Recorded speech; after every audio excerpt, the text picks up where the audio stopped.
మహేష్ బాబు గారికి ఎందుకుంటాయి కాబట్టి 100% రాముడు వాళ్ళ బ్రదర్స్ని ఇప్పుడు నరేష్ గారిని ఎంతో ఇదిగా చూశాడు ఆయన మామూలు మహేష్ బాబు ఎప్పుడు కూడా ద్వేషించలేదు. విజయ నిర్మల గారిని కూడా కన్న తల్లిలా చూశాడు. రాముడు ఆయన పరిపాలనలో ఎలాగైతే తల్లి మాట జవదాటలేదో, తండ్రి మాట జవదాటలేదో, భార్య ఏకపత్ని వ్రతుడై ఉన్నాడో. Come on, any allegation on Mahesh Babu with any heroine? No. అలా మిగతా వాళ్ళ మీద ఉండొచ్చు.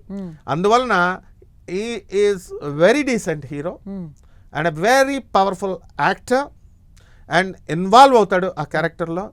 మళ్ళీ నిజంగా రామచంద్ర ప్రభు రాముడిగా ఎన్టీఆర్ వేశారు, మళ్ళీ అంత పేరు మన మహేష్ బాబుకే వస్తుంది, ఇంకెవ్వరికి రాదు. ఎందువల్లంటే ఇన్వాల్వ్ అయి చేస్తాడు. అంతేకాదు రామారావు గారు కూడా రాముడు కృష్ణుడు పాత్రలు చేసినప్పుడు నేల మీద పడుకోవడం, వెజిటేరియన్ ఫుడ్ తినడం ఇలాంటి హ్యాబిట్స్ చేశారు.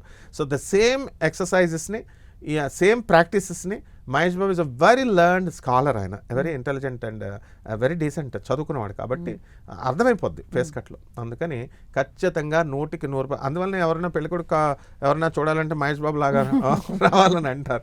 అందువలన రాముడు చక్కగా, అంటే అదేనో అందంగా ఉంటాడు, తెల్లగా ఉంటాడు, పొడుగ్గుంటాడు అని కాదు, మేనర్స్ని బట్టి, క్యారెక్టర్ని బట్టి. క్యారెక్టర్ అసాసినేషన్ ఎవరికి చేయడు, ఎవరితో రైవల్రీ వెళ్ళడు. The same star, super star Krishna ఎలాగైతే చేశాడో మన సూపర్ స్టార్ మహేష్ బాబు కూడా అలాగే చేశాడు. కాబట్టి